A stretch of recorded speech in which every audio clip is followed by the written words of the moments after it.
Hello and welcome to my class tier list for Fire Emblem Engage. This is after 1,300 hours in Maddening.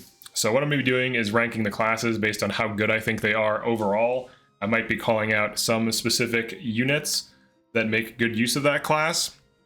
But generally what I'm looking for is, can it double? Can it one round? Does it have a build that can one-shot? Can it player phase well? Can it enemy phase well? Does it bring utility to the table? How flexible is it? Does it have anything else that other classes don't have? Does it have good growth modifiers? So these are all things I'm considering. So to begin, let's put Wolf Knight in S tier. So Wolf Knight has very high speed and really good dex. It doesn't have the best strength modifier, but with the right emblem rings, it can be enabled to one round pretty easily. It really just needs damage fixed. It usually will take a fast unit, make them even faster, and with speed +5 as a passive, you will double even fast enemies in most cases. So I do think Wolf Knight is one of the best classes in the game, and there are certain units who can make use of it very well. Marin's a good example. Marin has a few different builds she can run on Wolf Knight. One of them is Ike Tank, surprisingly, where she can actually use like a crit build with daggers, steel daggers +5 with Marth engraving. Pretty easy to forge thing. Pretty cheap. It was really strong when I used it, and at 1 to 2 ranges, doesn't get broken. That's the other advantage. When you enemy phase, you don't get broken almost by anything. You also have access to either axes, swords, or lances, depending on what Wolf Knight you are. So you can grab utility weapons, you can go for other weapons. So it's flexible, it has damage. It has speed. There are units who are too weak to run this, like their stats are too bad, but even Alfred's a good Wolf Knight, surprisingly. He was able to one round on lances consistently using it. So it's a pretty good class. Wyvern, I think, is similar. I don't think it's as good as Wolf Knight because it's slower, but it's a physical build. It's a slower build, but it has more strength and better strength growth, and certain units can one round very consistently on it with physical, so it's still up there. It does have flyer weakness though, which can hurt it for enemy phasing, but for general player phasing, it's about as good, if not better, than Wolf Knight. But I think Wolf Knight just enemy phase is better. Mage Cannoneer, I guess we will do DLC. I think it's kind of bad, but I'll put it in C tier. Griffin, I think, is better than Wolf Knight for sure. It has flying, it has staff access. 11 Sword Griffin Knight is one of the best things in the game, for sure. It's just really good. It's very fast, it's magical, it has staff access, it's flying, it does everything you want it to. And you can also run physical versions of this, and it gets S rank weapons as well, so if that matters. Ivy Lindworm, I think Ivy's a little bit worse than Griffin's. Now if you're doing like LTC or like some kind of limited rule set, she's probably better because she has really good bulk, but she's pretty slow. She needs hit fixed and she needs speed fixed. Her damage is usually fine. Now, mentioning Ivy specifically, she's the only Lindworm, so it wouldn't really make sense to have, someone else be in this class because they can't be in this class. So I would say this is a little bit worse. It's still really good. It's still S tier. I'd say it's a little bit worse than Griffin. Royal Knight. So Royal Knight is basically Griffin, but on the ground. I think it's decent. I think it's pretty good. Maybe B tier. Arguably, if Griffin is really good, this is also really good, right? Like if the stats are the same. However, can't use Levin Sword, and it's stuck on lances. Maybe it is B tier. Let's put it B tier. Sage, I think Sage is like mid S tier. Pandreo can double pretty consistently on Sage, and he can go for like Siege Byleth. Anon Sage can make you a lot of money and also go for Siege Byleth. You can also run any Sage in general for like Thoron poking, debuffing, staff botting. Sages make some of the best staff bots in the game. They can use Thoron with like hit engraving, so they always hit, then they debuff, and they can also staff bot. So you have a staff bot that deals damage. If you're running like Chain Guard staff bot, they usually don't deal damage unless you get like Lunar Brace or something. Vidam Saline. So this one, like, how good is this? I would say it's like C tier, honestly. It's basically Sage, but with less damage, and it's only on her. I don't think it's nearly as good as Sage. I think Sage is just better. And I think this is Avenir. Let me make sure I find... Alright, there's Paladin. Alright, so this is Avenir. Avenir, I think, is bad. It's slow. It's one of Alfred's worst classes, funny enough. It's his only unique class, but it's quite bad. I don't think it's worth it. Halberdier. Halberdier, you could argue, is S tier. I think it's A. It has a really good passive, but it requires setup. Its stats are good, and it's kind of like a bruiser in a way, where it can off-tank a little bit, but it is lance-locked. So it's kind of like... It's almost like a Picket, but it doesn't have like the potential of Picket, in my opinion. Because it doesn't have that sandstorm damage. Alright, and then for Hero, I think Hero is also A tier. It's just a general... These are both just like general good combat classes with good builds that are very serviceable, that can carry your playthrough, or at least contribute in a meaningful way. Successor, I think, is B tier. It lacks dex, so its hit rate is always poor. It can be decent, but it requires like hit engraving, and generally it's not the most reliable thing. It's decent. The passive is unreliable, so if you're trying to use it to tank and heal, you can't count on it when you need it. Dancer, we can just put Dancer in high S. I think that's fair. It refreshes your best unit, and it also refreshes engaged units so that they can put in more work than if you were to simply have two other things doing things. Because then if you have an engaged unit that's like really cracked, they can get a bunch of kills or make aggressive plays, and it's just one of the best utilities in the game. So Enchanter seems like it's like B tier, like high B tier. It has some utility, but it costs you a lot of money, and that can hurt you in a game like Engage, where you can't just like infinite farm. Now maybe you can, I guess, with like Anna and some paralogs and stuff like this, but it's kind of hard to excuse me, set up, and it's not the best thing. So I don't really think Enchanter does a ton. Obviously the Pure Water thing is one of the best things, and the Elixir resetting engage meter is really good. But outside of that, it's a weak class that has poor combat. That's can't staff bot, if I recall correctly. I think it's just daggers and arts, right? Like that's all it can use. What is this? Martial Master. Yeah, Martial Master. Martial Master, I think, is... You know what? I'll give it low S tier. It's one of the best bonders. Well, you could bond with Enchanter. Alright, I will say this. It is one of the best bonders, because if you use arts and you quad, it's faster than Enchanter and has better combat stats than Enchanter. If you quad and use Flashing Fist, you can reset Bonded Shield. And that's where its use case is. And it can also staff bot, and when it heals, it also gets bars back for its engage. Whereas with Dancer, it just always dances, never resets engage meter. So this is like at least low S tier, maybe high, or like mid S tier, maybe like here, because Bonded Shield is broken and just trivializes the game. So actually more so than Dancer, unless you're doing warp skipping. So it depends on if your player. Let's do this. Player phase, they're tied. Player phase, enemy phase based style of play. So we're factoring both in. Hortensia. Her class, I think, is A tier, like high A tier. It's a flying staff bot that can retain like rescues 20 to 30% of the time. Very useful. She also flies and uses staves. The only other thing that can do that are B rank griffins, which are things with staff proficiency innate, like a boon to staves, or Ivy. So she's also fast and doubles pretty easily, but she usually doesn't deal that high of damage and does get one shot. But she is really a really good utility, and LTCers love her because she's a flying staff bot for free. So High Priest, I was about to say Pandreb, this is High Priest.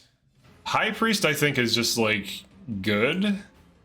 It's basically just worse than Sage in every conceivable way, but it's not bad. It's serviceable. It's definitely better than these options. It still has a lot that it offers, because it's basically like a weak Sage.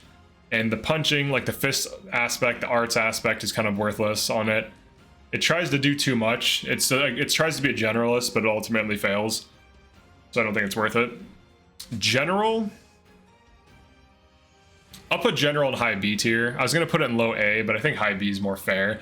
General needs a lot to get it going, and most generals have bad res and bad speed, no matter what you are, unless you're like Chloe with speed +5 speed taker general, which is a build I've seen, to get her to 30 speed on general.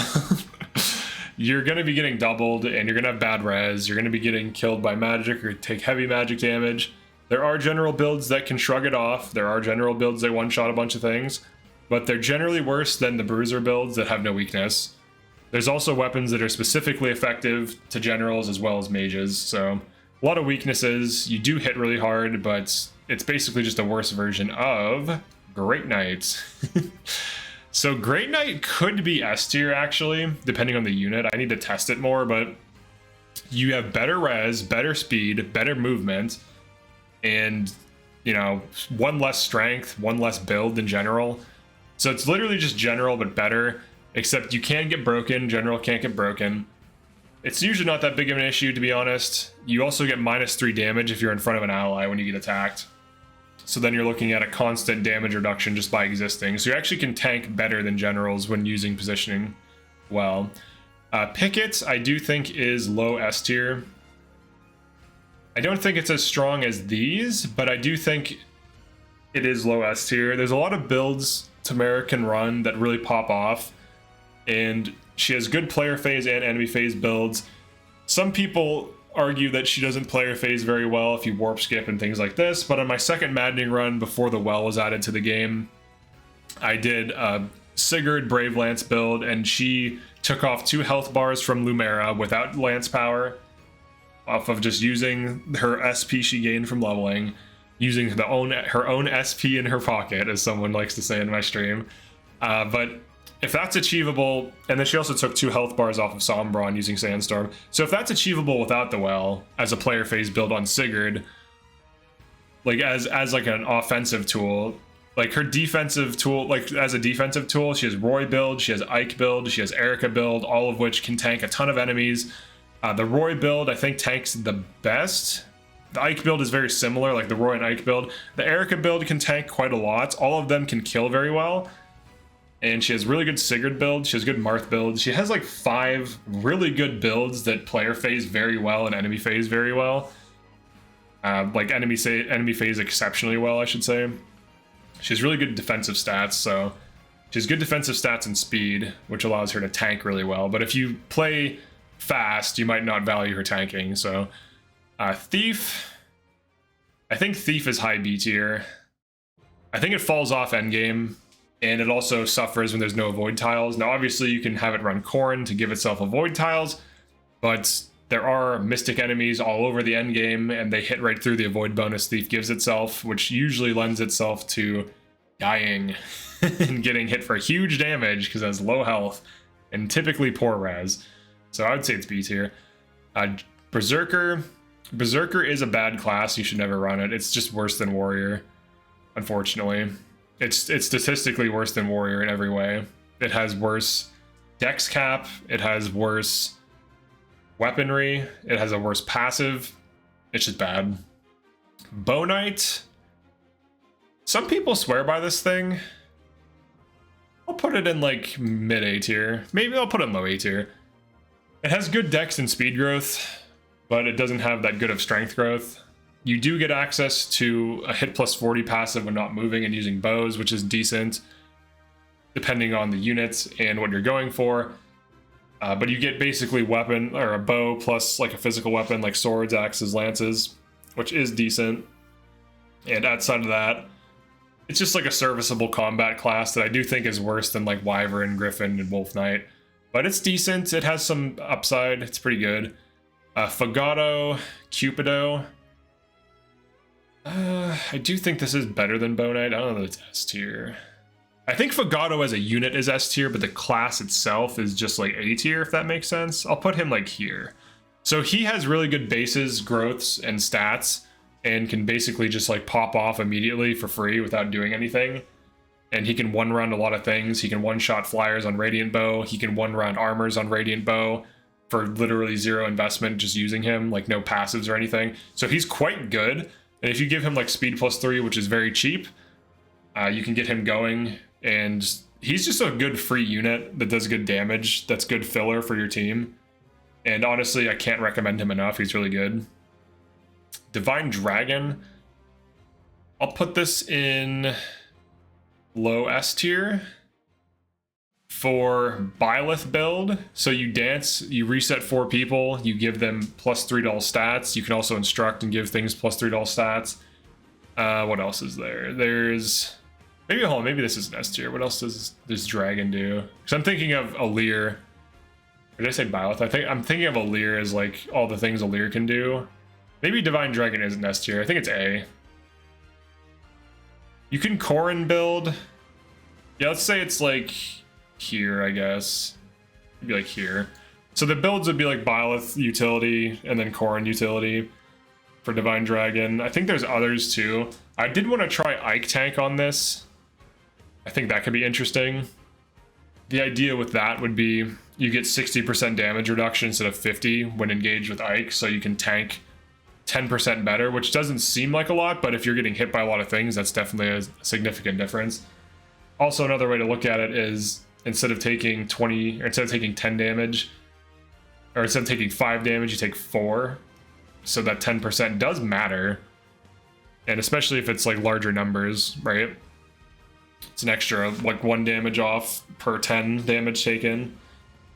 So it could, I mean, it does matter. It could be interesting, but mostly utility here. Now, Alir as a unit, I think, can be S with the right builds, but in this case, I think it's just A. Dragon Child, Rafal as a unit. I haven't really used him that much. I'll just put him in A tier. Veil on her class, I think, is like B tier. She needs to be reclassed into something better, and when she is, she's like A and S tier. Tier D Elite, Allcrust. I think this is just like serviceable. It's decent. He can use Byleth. Or I'm sorry. Yeah, he can use Byleth to give speed +5 while also being like a flyer shooter downer guy, and he can also radiant bow armors. So he has some use case that's like low investment, but generally speaking, he's alright. Okay, let me turn this music down a little bit. Alright, Mage Knight.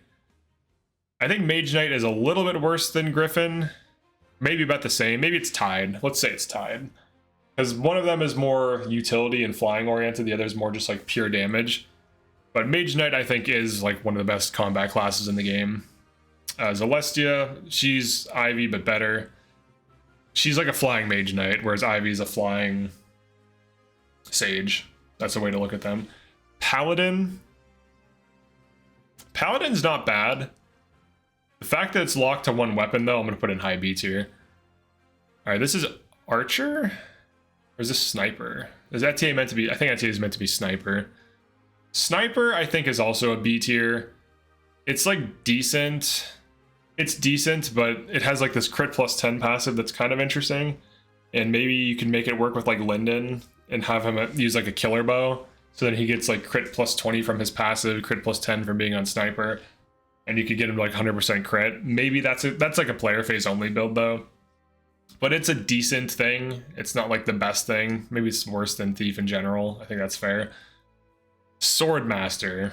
Swordmaster, probably like mid B tier. Maybe. It's still fast, and with sword power, you can still one-round a lot of things. So it's still quite good. It's not weak necessarily, but other options are just better typically. That's really its problem. And it also lacks the crit it had from previous games. Warrior. Now, I know a lot of people like to put Warrior in S tier. I kind of feel like it's high A, though. I don't know. Maybe it's low S tier. Is it? Alright, is Warrior better than Tamara? Probably. Not as good as tank. It's definitely not better at tanking. So it's better at... I would say it's probably better at player phasing on average than Tamara. I'd say Warrior's like here. I would say it's either tied or maybe slightly better or slightly worse than Tamara, depending on how you're using it. Now, it can shoot down flyers, that's great. It gives you the backup attack at up to 3 range of the longbow, which is cool. It doesn't tank better than Pickett or Wyvern, so its enemy phase is probably a little bit worse than both. Its player phase is a little bit better. Personally, I think Tamara is usually better than a Warrior. In my experience running Warriors, they're like basically grounded Wyverns with slightly better speed growth. But Wyvern's big advantage, aside from its damage increase, is mostly the flying flexibility. I feel like Pickett's better, for me. Maybe you consider Warrior better, that's fine. You could say they're tied, whatever. I feel like Tamara is the better thing than like a warrior. Even if it was like warrior Kagetsu or whatever, I feel like I'd still like, because it's not tanky, so it's just like a player phase nuke, right? Like Panette Warrior is a player phase nuke typically, and there's the enemy phase Vantage build, but I don't think it's as reliable as like, I don't know, bonding something or just like tanking it. For tank units though, I guess I feel like this is like, I think these are like the best grounded tanks. Funny enough, Wolf Knight. I know it's weird, just because it's fast, so it doesn't get doubled. It has high res. It has decent res, not necessarily high. But I think this is the new list. Here, let's zoom in. All right, so here's the new list. You could argue Warrior's higher or lower than Picket. It's whatever. Some people don't even like Picket. Fine. But here's from 10 to 20 turns a map, like level of play. That's like that's my average for what I'm playing. So like an average pace, not like super fast, not super slow, just kind of like pushing maps. Now, when I have my team built correctly, I can beat endgame maps, like if I'm not warp skipping, in like 5 to 8 turns on average. So it's not really that slow. Like I can go faster too. If I make aggressive use of like my tank and my bonded shield, I can push up flanks pretty rapidly and just like wipe out tons of enemies. So it can be like reasonably fast. But for LTC stuff, obviously you're just going to be looking at damage, warp skipping, so whatever gives you like consistent damage. But this is the new tier list for classes. Let me know if you agree or disagree with any of these and why. And also feel free to like and subscribe. We do have a live stream from Monday through Friday, 10 a.m. to 2 p.m. Eastern, where I stream different Fire Emblem games. I'm starting a Fire Emblem 9 stream, where we're going to be doing chat sabotage. So there's free chat sabotage and super chat sabotage. Like you can super chat if you want. You also can become a channel member if you want to help support the channel and the stream. For future games I'm going to be covering, I am going to be covering Unicorn Overlord. Looks like a really good game. Probably Disgaea 7, as well as Persona 5 Tactics. So yeah, thanks for checking this out. Peace.